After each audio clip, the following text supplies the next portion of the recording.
Welcome to the Soar Podcast, the place for creative entrepreneurs with limitless dreams and unconventional stories who want to build healthier, happier, more profitable self-employed businesses. I'm your host, Ray Hyde Cornell. Get ready to soar. Welcome to the Soar Podcast. On today's episode, we have Noah Hutton. Noah, tell our listeners what it is that you do.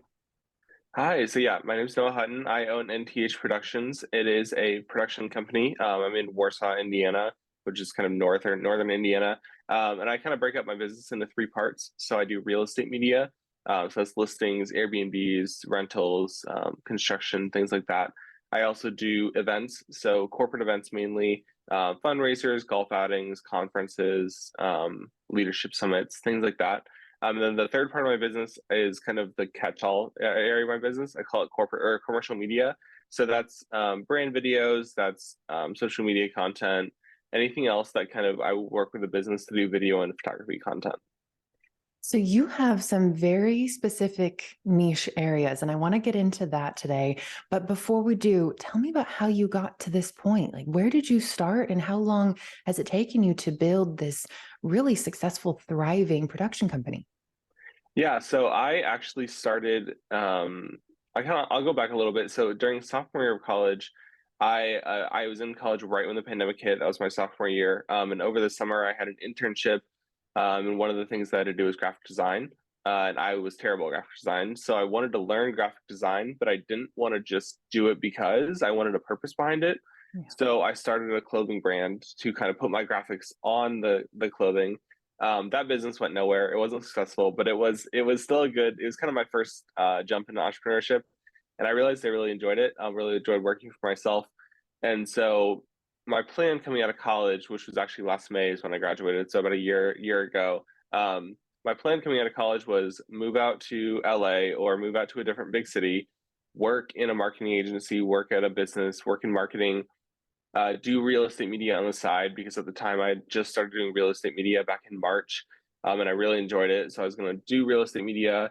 And then once I got enough clientele, I would leave my job and do my business. I never ended up getting a job anywhere. I didn't get any offers. And so that was it came to a point in like August or July really, but August was kind of when I was like, I'm done applying for jobs. This is ridiculous. I'm not getting anywhere. I had 2 interviews that I thought were really promising that didn't go anywhere. And so I was just tired of the grind of changing my resume, writing my cover letters, cold emailing people, messaging recruiters. Like the whole thing was just ridiculous to me.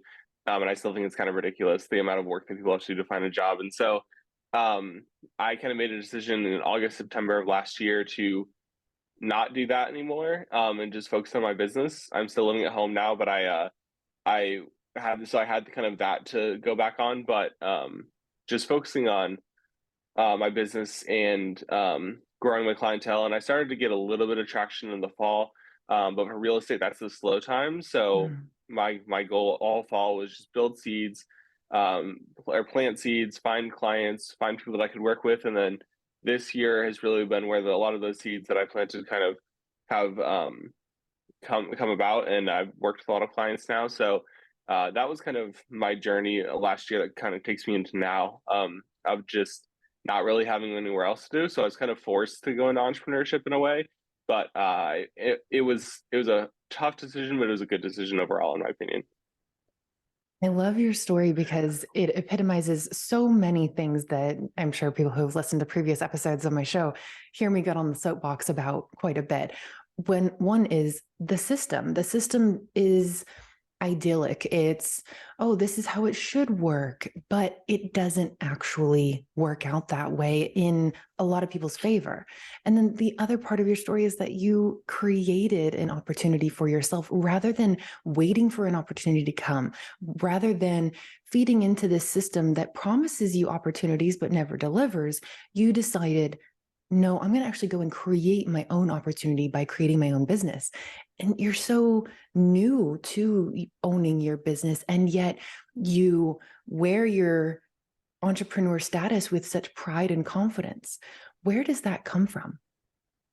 I think so. I think in the beginning it was just kind of like I have to do this, I have Mhm. to make this work. And so it was a lot of learning how to be confident. It wasn't really um I was like confident. I'm not an expert. I'm very introverted. I'm very much like I don't want to go to events. I don't want to talk to people. I don't want to go into groups. I don't like going out, like all this kind of stuff. So bringing that confidence to the forefront was really hard. But this year I can't do that. I can't just be like in the background anymore. I have to go out and like search for stuff. And kind of the story I tell that relates to that is I got invited to a bunch of Christmas parties by different real estate organizations and brokerages and people like that. And when I would get there, I'm super introverted. I don't like parties at all. So I would get there and just kind of stand around waiting for people to talk to me. And like it was so uncomfortable. And like I looked awkward. People thought it was a bad deal overall. And so I got like, I mean, I made some relationships and things have worked out from that, but I didn't take advantage of it at all. Like I was in a room at one of them with like 125 realtors, and like I could have met 50 realtors in that thing, and I met maybe one. Mhm. And like it was just because I didn't have the confidence, and I didn't actually like enjoy going up to people and talking to people. So this year I've really focused on going to as many networking events as I can, getting involved in my local chamber of commerce, the Economic Development Corporation here, meeting entrepreneurs. It's kind of how I started my own podcast, to meet other entrepreneurs, and just doing all of that to get out of my shell a little bit. I'm still super introverted. Like I would go to like socials and events and things like that. Even if it's a smaller group, like I'm still very introverted and I don't like to just like introduce myself. But um, going to networking events, going to networking meetings, trying to meet business owners, and doing all that kind of stuff is really like how I've made getting more confident and more social a forefront this year for my business. I think that's a really important lesson for people to hear because I'm with you. I am super introverted and people don't expect it when I say that because they're like, well, you have your own podcast and you run two companies. Like, Yeah. how can you be introvert? No, I'm introverted. I like my Hmm. downtime. I like my alone time. And I hate parties and networking events. Yet I built the agency side of my business through exactly what you're talking about, going to events, being face to face, one on one with people. And I think Hmm. even for introverted people like us, that works much better than something like a just blast it out to the world social media kind of strategy because you don't have the intimidation of being up on a stage, so to speak, even a digital one. You're able to kind of read the room a bit better when it is just you and one other person. So, where do you see your future business growth strategies in the context of what you've learned through doing these networking events, even as an introvert? Yeah, so I think, I mean, it's still going to as many events as I possibly can. Like there's the local economic development corporation is constantly putting on like entrepreneur socials. And a lot of them are kind of focused on the more medical side of things because we are a big orthopedic area in my town. So there's a lot of orthopedic startups and medical startups here. So they do a lot of that networking. But I mean, I still meet a ton of people, and a lot of the people that are in orthopedics here are very like big. I would say like big players in the community. They have either money or they know people. They know a lot of people. So going to those, even if I don't really want to work in the medical industry or work with these companies, not that I don't, but if I even if I don't like have that, that's not my goal. Meeting these people and introducing myself is a great way to just get my face out there. And like if I meet, the CEO of this company, like he's like, oh yeah, my friend has this lake company, he wants to work, get some drone video of the lake or whatever, like I can. So I'm going to all of these socials. I also joined, I don't know if you ever heard of BNI. It's like Oh, yes. Business Networking International. Yeah, so I joined our local BNI chapter, and that has really like skyrocketed my business. You know, having this group of like 10 to 15 people where they know exactly what I do, they know exactly who I am. I've had one-on-one conversations with them. I've used some of their services. So there's that trust factor there. And now if they, have, oh, like I have a friend at a golf course, they want some drone video of their golf course. Like they know exactly who to go to, as opposed to being like, oh, I don't know anybody that's drone. Like my cousin has a drone. I don't know if like he does this or whatever. Like they Yeah. know exactly who to refer to, and that's been huge. Building this local group of people that really trust me to do the work that I do.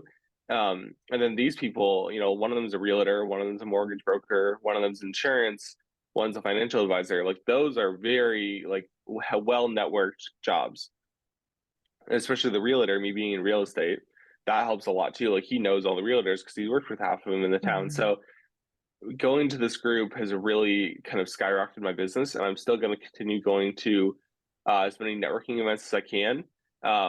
And another thing that I kind of did really like strongly in the beginning of the year that I kind of got away from as things got busier, and I also like kind of went through like an unmotivated streak in my business, but now I'm like back to being really motivated, is going into businesses, either cold calling them before or sending an email before, and saying like, "Hey, I saw you don't have any like golf courses are what I'm really targeting right now." It's like, "Hey, I saw you don't have any photography of your golf course, whether it's drone or just photography of the clubhouse.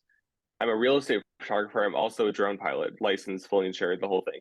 So I would love to work with you, get some shots of the course, whether it's video or photography. If you have a golf outing coming up, let's work on that." So that's been something I really targeting. I went to 4 yesterday. I'm going to go to a couple more probably next week when I have some more downtime. But really going into those businesses, trying to find someone to talk to one on one, because again, like we said, like we're introverts. We do not like these group settings. Like even if I see, the owner of the golf course or whatever in a networking event, like going up to him and talking to him is not my idea of a good time. But if I walk into the golf course and he's in the pro shop or whatever, and I just say like, "Hey, I sent you an email a little bit back, a link to my website. Here's my card. Would love to get you some drone video of the course. Let's talk." That's way more comfortable for me to do, and so that's really where I've been focusing my time, is trying to get one on one, face to face with people as opposed to calling. Because last year, that's really what I focused on was cold calling, cold emailing, not going into brokerages at all, and like if you get a call and you're say like, "Hey, I'm a real estate photographer. Use me in your next listing." Like I wasn't that aggressive, but that's basically what I'm saying. Yeah. Like nobody cares. Like nobody wants to use you. There's no reason for them to use you. But if I walk into a brokerage and I say like, "Hey, I'm a real estate photographer. I sent you guys an email a while back. I have my website pulled up. Here's some of the work I did." Mhm. That's way better. It's way higher likelihood of me getting to work with one agent or two agents in that brokerage. So I've been really focusing on using my strengths in one-on-one situations to create those meetings and create that opportunity to talk with them and show them my services so that I have a lot higher likelihood of landing the clients. Yeah, and I think this really speaks to the way people like to do business, the way people like to interact. And I think, especially as introverts, we tend to think of ourselves as unique and, oh, we don't like to be, around big groups, or we don't like social media, or whatever the case may be. And not to say that all introverts don't like social media, but that tends to be a trend that I've noticed. Anyway, Yeah. what is interesting is leading up to COVID, people were getting more and more comfortable with the whole digital interaction thing. But then COVID was such a hyper concentrated period of being digital only, digital Hmm. everything, that now that we're on the other side of it, I mean, still things lingering around, but in our post COVID Yeah. world, it's like people are craving one on one and face to face in person interactions. And you're leaning into that and saying, "Hey, I'm a real person. I'm not some bot Hmm. or some guy on the other side of the world. I'm right here. Let's have a real human old school conversation." And people tend to respond really well to that.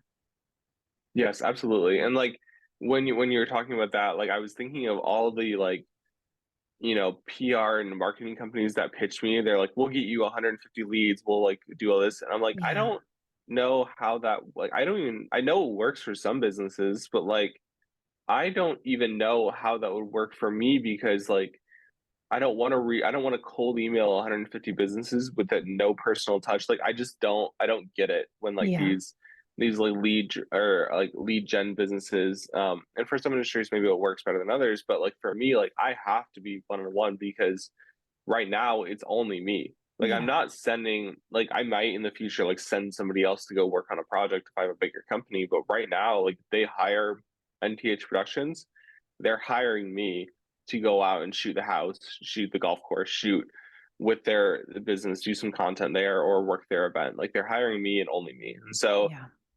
yeah, like I rely heavily on that aspect of it. Sometimes, too much because if I need to hire out, maybe that gets more difficult. But right now it's only me and I really need to like focus on that. So yeah, I have a heavy personal touch in my business. And I hear people telling me all the time, like, if you want to scale, you can't be as personal. Like you have to have this and that and this. But like it's me. It's only me, and like that's just Yeah. how it's going to be for a long time, and that's kind of how I want to keep it for a while. As long as I can make a living with it, I'm perfectly fine with that. Well, and I think it's a myth that you can't scale and keep the personal touch, because one Hmm. of the things that I've noticed, especially on the marketing agency side, is that people are coming to Cornell for me because Hmm. it's my philosophy on marketing, it's my psychology background that they want. But that doesn't mean that I'm doing every single thing in the business. Yeah. But what it does mean is that when I have a sales conversation with someone, they're not getting handed off to some project manager and account rep or whatever, and they're never hearing from me again. No, I remain their main point of contact, but I delegate very well to my team.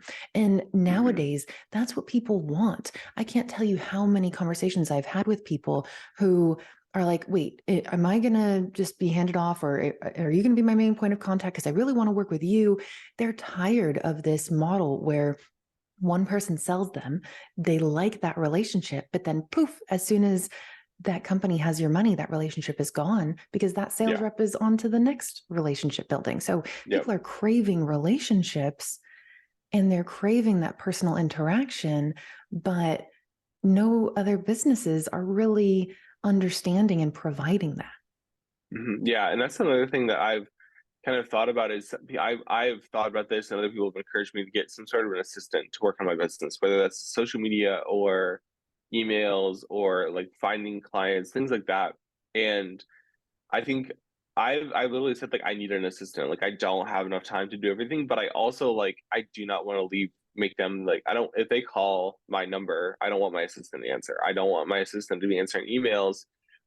So like I've like tried to figure out a way to like bring an assistant in, but internally to do Mm-hmm. internal things because like I don't want to lose that personal touch, and I don't like if the CEO of a company is calling me, or if the director or VP of marketing is calling me, or whoever, like maybe it's normal for them to get an assistant, but like when my company is so personal touch and it's like it's my initials in the name, like Yes, it needs to exactly. be me answering the phone at all Yeah. times. And so yeah, I've like that's I think something I struggle with, but also like I'm very uh strong on is like it needs Yeah. to be me in my company and working on it because like you said, they're hiring me, they're hiring you. And maybe the actual work is done by somebody else. Like maybe if they hire me to shoot a video, I have an editor or I have, Right. somebody that's doing the copy for social media or whatever we're doing. But the actual face of the company, the people they're talking to every day is me. So I think Yes. that's kind of how I've been keeping my company. And that's how I want to keep my company for a long time. And I think a lot of entrepreneurs think of that as a weakness. They think, oh, I'm not going to look big enough. I'm not going to look, Hmm. experienced enough. I'm not going to look established enough if I don't have a whole team under me.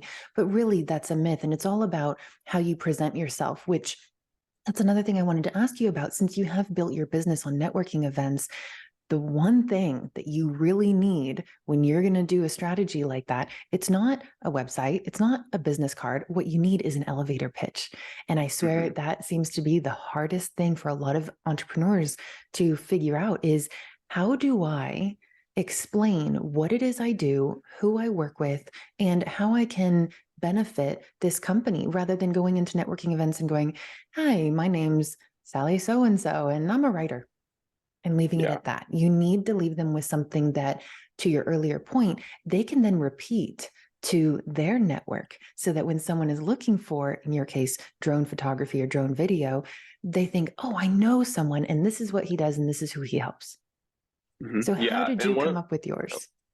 yeah. So one thing that I mean, I kind of gave what I give my Mm-hmm. elevator pitch at the beginning of this podcast was kind of like these are three aspects of my business, and this is Yeah. kind of where I've niched down and chosen to do my business.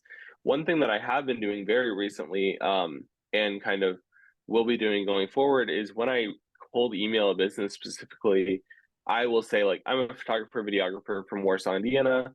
I came across your website, and I think you could benefit greatly from drone video or drone photography, or I'll email like a golf outing that is coming up, and I'll be like, "Hey, I'd love to do photography and video for your golf outing."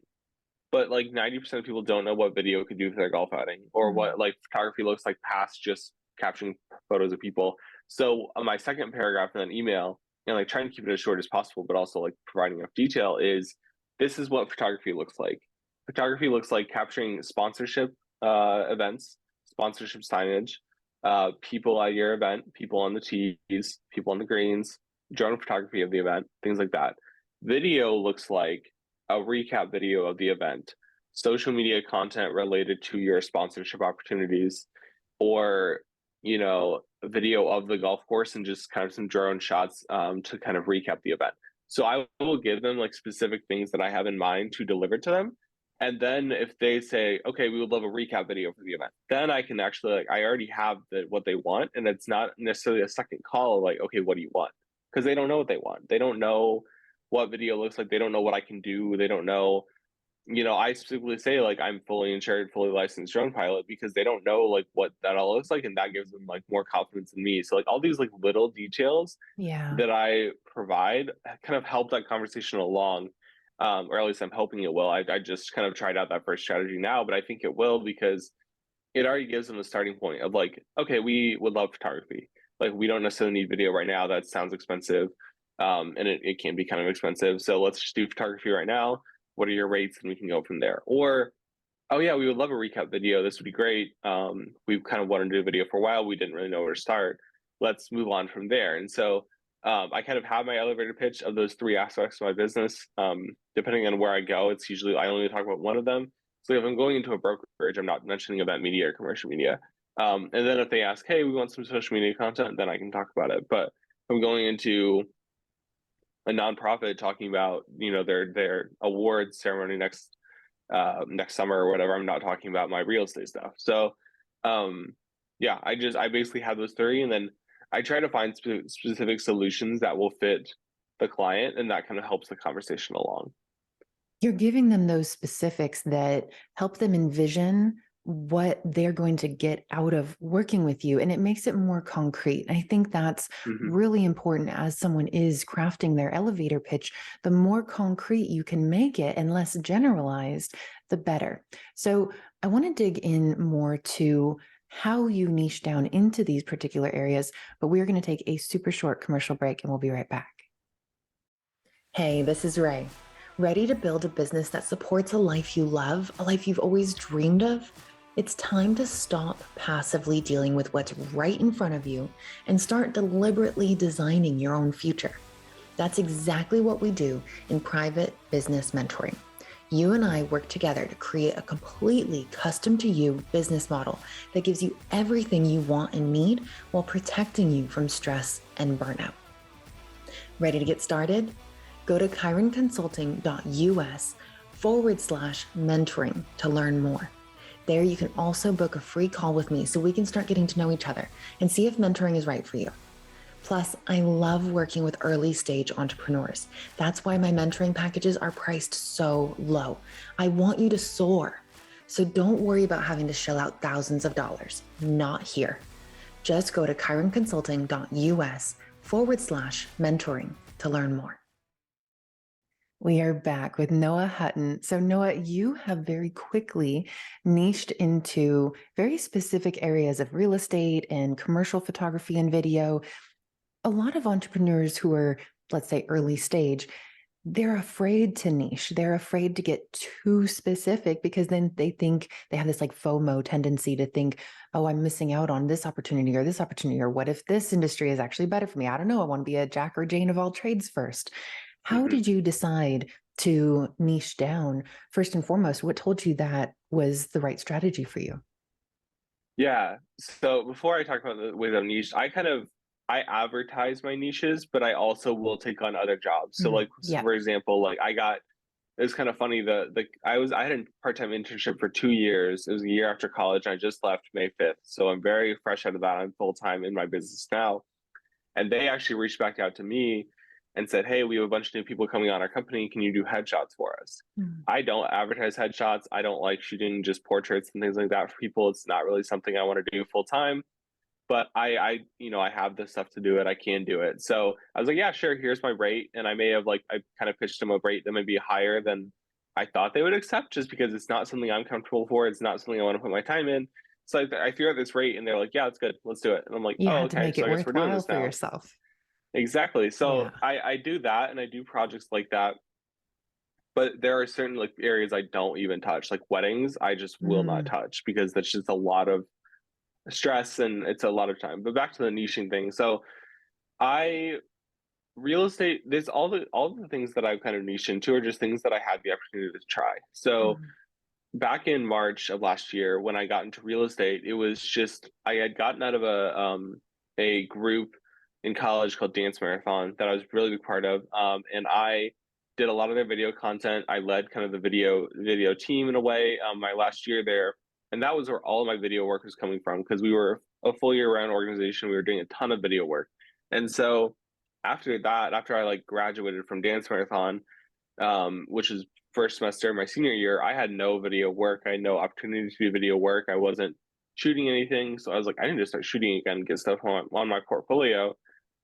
And my friend suggested real estate, and he showed me what he charged for real estate, which is insane prices giving now, but he was charging a lot. And I was like, that's a really good opportunity. If I can land some of these, like that's a lot of money. Fast forward to now, I'm not charging his rates because that his rates were way too high. But I was like, I'm gonna try real estate. So I got a really nice house. Um, it was a really cool, like Italianate old style house with a wedding barn attached. So it was like this mm. really big plot of land with a business attached. It was a really unique listing. And I just emailed the realtor or I called the realtor and I was like, hey, I would love to shoot you a free video for your house or your listing. And she's like, that's great. So I shot, 3 videos for that, focusing on the wedding barn, focusing on the house, then a shorter social media one. And I realized I really enjoyed it. And then I got another one that I did for free. It was a listing that had already sold, but the house was still empty. So the guy let me in and to shoot it. And so I got that and I really enjoyed it. And so it was just an opportunity. I got to try these things and then realized I really liked it. And then events came because, and again, this kind of goes back to like, I never thought I would shoot people because I just don't like shooting people. I don't like telling people to pose. But events are very different in the sense that you're just providing coverage for the event. Right. It's more So candid. exactly, very candid. I try to like kind of people call it like sniping basically in photography, where you have a really long lens and you're trying to just like stay out of the way but get really cool shots, Yeah. which are the best shots to get. And so I had in my internship actually, it was with they work with nonprofits, and one of them is a really big international nonprofit. And so he, my boss, had to reach out to me because he was on that team, and he said, "Hey, we have a big conference coming up in New Orleans. We would have a really good opportunity for you to do the photography. Would you be interested?" And I wasn't even interested in the event. I just heard go to New Orleans. And I said, Right. yes, I want to go to New Orleans. And so it was during Mardi Gras, which is even better. But so yeah, I said yes. We went back and forth on the rates. They finally agreed on a rate. It was my biggest project to date. I was really excited about it. And after that, like it was 3 days.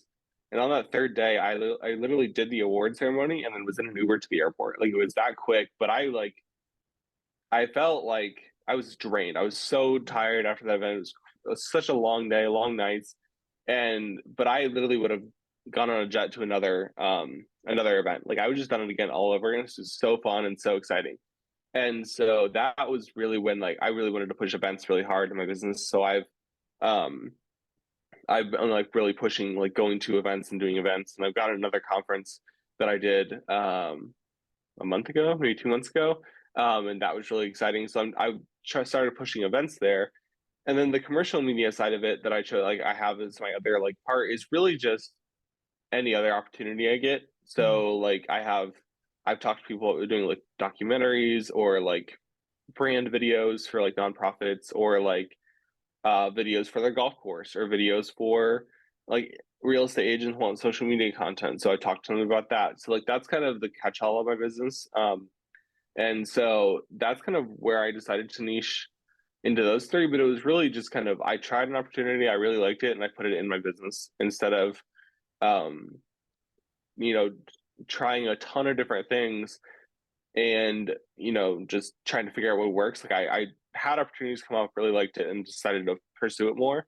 But I still am in that position where I'm like taking a ton of work. Maybe I don't enjoy it, like headshots. Like I'm not the biggest fan of doing headshots, but it's an opportunity that came up. I also like it would be nice to go see my old coworkers again. So like it would be fun. So I did that, but I'm still in that position where I'm taking a ton of work, even if I don't enjoy it. But I try to advertise what I really want to do and try to put a pitch or cold email, cold call for those jobs specifically because I would love to, like real estate specifically is an example where I don't necessarily want to just be like doing 40 houses a month or whatever. Like I would love to have 5 to 10 agents, builders, renters that I work for and then not do anymore. Like I have a couple right now that I love working for. They're great. So I would love to just keep them and then maybe not have to pursue that because I have my events side of my business really taking over the financial aspect of it, the revenue side of it. Um, Same with commercial media. I would love to find 3 or 4 organizations that really enjoy my work and I really enjoy their work, and kind of bring them on retainer and then only work with them and then take on events here and there. So I kind of pitch what I want to do, but then and if job opportunities come to me, I don't necessarily say no unless it's like something that I either just have no interest in doing or I just don't have time to do and don't really want to make time to do. I think that's a really important takeaway for people to hear, which is that you can niche, which helps you go after clients much easier. It helps you in your elevator pitch because people remember what particular Mhm. industries you work in. But at the same time, it doesn't mean that's the only thing that you can do. You can still take Yeah. on other projects and be known for other things. And still allow that flexibility in your business so you're not worried about, oh, I'm going to get so tired of real estate if I have to do this every single day. You still tap into multiple interests. You're just allowing your business to be known for the things that you really enjoy the most, and maybe those things will change over time. I used to niche specifically into the subscription industry at Cornell, our marketing agency, but I kind of got tired of that, and now Hmm. we've pivoted again, and there's nothing wrong with that. It just allows you to target and focus for the particular period that you want. It's not a life Yes. sentence in that industry. Absolutely. And like for me, like I still get tired of the areas I want to niche into, like real estate sometimes. So in the beginning of real estate, I was editing everything, all my photos. I still edit my videos, but all my photos I was editing by hand. Mm. And that was like 4 hours a night of like Yeah. if I shot at like 6 p.m., especially now that it's getting like brighter outside longer, if like I was shooting 6 to 8 and I got home, that was a 9 to 2 in the morning edit of all the photos, especially if it was a bigger house. Like I think the most I've delivered is like 71 photos on a house. Wow. And like it's a lot. Yeah. So I was like, I was kind of burnt out in a way of like, I just don't want to edit. Like I do not want to, and I finally found an editor that I could work with that I could trust. That was the biggest thing is finding editors that I could trust to do it as good a job or better as job than me in the editing. So that helped me offload that. Like I have a house today, I'm shooting at like 2. And once I get home, I'll just upload the videos to Google or the photos to Google Drive and he edits them. I get them back the next morning and they're great. Mm. And so like that really helped me kind of when I was feeling burnt out on real estate and not wanting to pursue clients, be like, okay, now I can actually pursue more clients.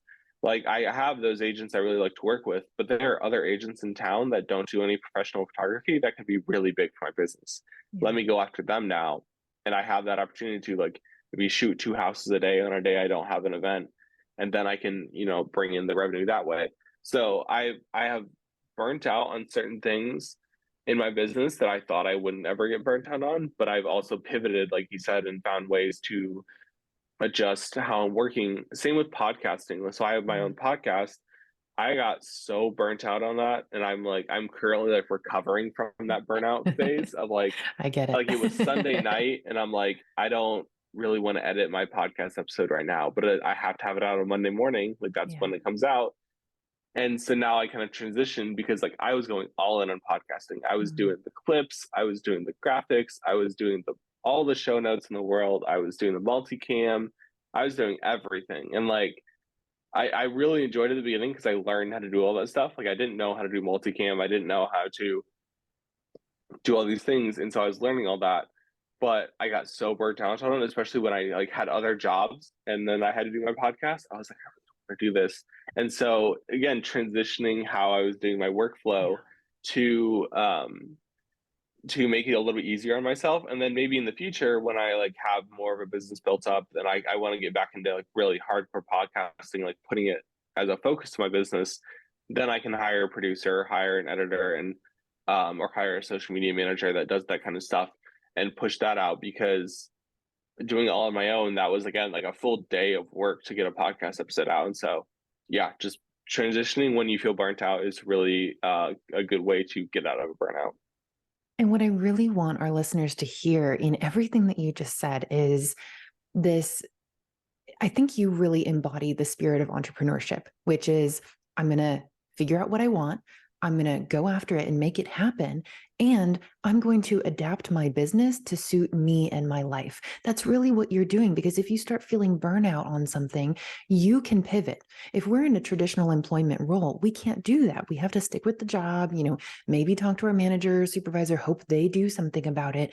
But when you own your own business, you can pivot and adjust and edit your business to suit what you need. There's no one telling you that you have to have a podcast out every Monday. So if you want to take a break from it, you absolutely can.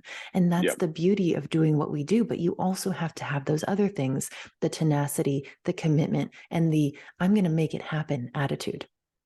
Yes, absolutely. And like I think that's the thing I don't miss the most about working a 9 to 5 is like I was getting projects left and right, and I was like, I don't really want to do this, and it was affecting how I worked. Like it was like Yeah. it got bad at some points where like I would wait 2 weeks to do a project that I could have done that I probably should have done last week or whatever, just because I had no interest in doing that project.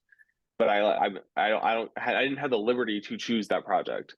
But now, like if I choose a project, it's because I saw something in that project, or I really wanted to work with that client, or I again chose to work with that client because they reached out to me and I accepted the job.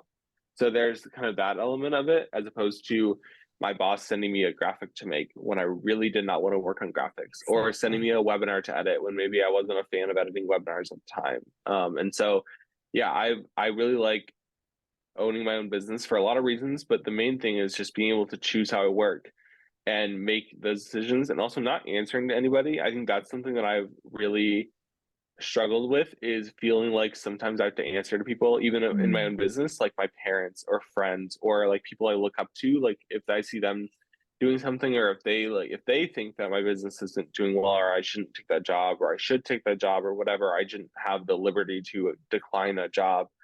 That's like it's a it's a how do I say this? It's like balancing respect with also respecting yourself in a way. Like I Yes. respect people that I look up to in the business. I respect my parents. I respect my friends' opinions on these things, but I also have to do what is best for my business. And if I'm like, especially with gear, like I think I know pretty well like what camera gear I need, and I do a lot of research on what I buy, and things like that, where like I'll be like, oh, I'm getting a new mic today, or I'm getting a new tripod today, or whatever, and I'm like, really excited about it. And like people look at me like, stop spending money in your business or whatever, like things like that. Like it's really hard to like kind of be okay with people not being okay with your business Yeah. in a way. And so I think I don't really know how we got to this point, but it's part of the conversation. But yeah, it's just like it's focusing on your business, being confident in your business, Yeah. and pushing forward, because people don't understand like what the day-to-day is in your business, and it's really hard to get them to understand. So at some point I just kind of am working on almost giving up on that, in a way of like respecting their opinions, but also just being like, okay, like I need to go work, I need to go send 50 emails, I need to go, like I can't go up to go see family in another state or go on vacation because I need to stay and like work on this project. So it's a lot of kind of learning and transitioning and being confident in your business. Yeah. And I think that's what it all comes back to with regard to crafting your elevator pitch, creating niches and knowing that you can adapt. It all comes back, showing up to networking events. It all comes back to confidence. So, what advice would you give our listeners who are just starting out? They're early in their business like you, but yet they're nowhere near as developed in their business as you. I think one of the biggest things that I have learned is you have to be face to face. You like, if you send an email, go to that business and follow up. If you call, go to that business and follow up. If you get invited to a networking event, say yes to it. Say yes to every single event you possibly go to. Invest in your business and invest in going to networking events, whether it's like paying a ticket to go to an event, or sponsoring an event and getting into that way. Like invest in these things, because being a face to face is really the only way you're going to grow your business. You can cold call and you can cold email, but that has to be a follow up with a call and then a face to face meeting at some point. Even if it's on Zoom, like let's say your business is in a way where you can work remote and you can take clients all over the country, have those Zoom calls, don't just have phone calls, or don't just do it over email, because you're not going to get anywhere in that. You have to be face to face. And even if it takes a little bit to drive out to the client, like drive to their office. Like I've had a client, it didn't end up working out, but they were like, it was an Indianapolis realtor, and I'm like 2.5 hours away from Indianapolis, but I was willing to drive down and meet with them because it just has to be face to face for me. And so I think whatever you do, make time to be face to face with potential clients, city leaders, networking, people that you think can get you references. It just has to be face to face. And that's something that I wish I learned maybe last year, because there were a lot of things that I probably could have taken advantage of last year that I didn't, but now I'm, doing that work. And it's really paying off. It's a huge game changer, and I've seen that in my own businesses as well. So thank you so much, Noah. This has been a fantastic conversation. Where can people check you out if they want to learn more about your production company? Yeah, so I just got a new website built, so I'm really excited about that. My new website is nthproductions.co. You can go there, check out all my real estate work, my events work, as well as my commercial media. And then my Instagram, that's probably the best way to, again, see my work, is NTH_productions. And then if you're interested in, reach out to me either through my website, through Instagram, or LinkedIn, finding me on LinkedIn. And that's kind of probably one of the best ways to network with me, and reach out. I love to chat with, if you're a younger entrepreneur, if you're a potential client, or if you're just somebody that wants to talk about entrepreneurship and business, or production, a video production, I'd love to talk to you. Awesome. And we will put all those links in the show notes. Thank you so much for being here, Noah. Thank you for having me. This is a great conversation.